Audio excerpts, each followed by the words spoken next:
এখানে প্রথম বছরে 4% হারে খাটে সুদে, ঠিক আছে।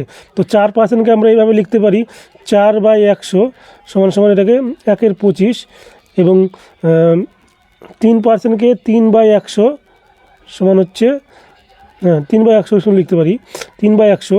তো এটাকে শর্টকাটে করতে গেলে কি করতে হবে, ধরি মূলধন আমরা কি জানি, মূলধনকে পি হিসাবে ডিনোট করছি এবং সুদ আসলকে হচ্ছে এ মানে অ্যামাউন্ট হিসাবে ডিনোট করছি, ঠিক আছে।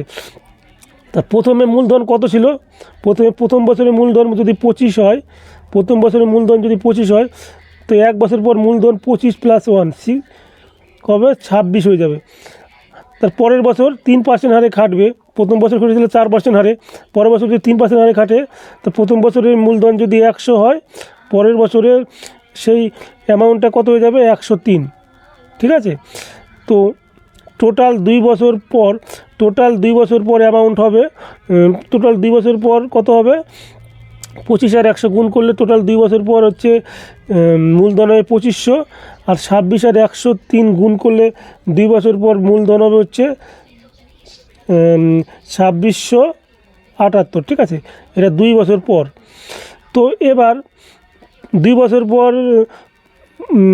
যদি মূলধন যদি 2500 হয়, তো 2 বছর পর ওর হচ্ছে অ্যামাউন্ট হবে 2628, ঠিক আছে। তো 2678, তো এর 2678 থেকে 2500 বিয়োগ করলে আমাদের বেরিয়ে যাবে হচ্ছে 178। এই যে 178 থেকে বেরিয়ে যাবে, এটা বেরোলো হচ্ছে 2 বছর পর হচ্ছে চক্রবৃদ্ধি সুদ সিআই, 2 বছর পর চক্রবৃদ্ধি সুদ সিআই। কিন্তু এবার আমরা কি দেখব, আমাদের হচ্ছে মূলধন কত দেওয়া ছিল, মূলধন ছিল 2000 টাকা দেওয়া ছিল, আর এখানে আমাদের মূলধন কত বেরিয়েছে 2500। তো 2500 মান তাহলে কত দেওয়া আছে, 2500 মান আমাদের অঙ্কে দেওয়া আছে 2000। তো যার মান দেওয়া থাকবে সেটা নিচে বসবে, 2500 নিচে বসলো, আর মানটা কত ছিল, মানটা ছিল 2000, 2000টা উপরে বসবে, ঠিক আছে। আর আমাদের কত কী বের করতে হবে, আমাদের 2 বছর পর সুদ বের করতে হবে, চক্রবৃদ্ধি সুদ। তাহলে 178 দিয়ে গুণ করব। এবার এটা কাটাকাটি করলে আমাদের বেরিয়ে যাবে হচ্ছে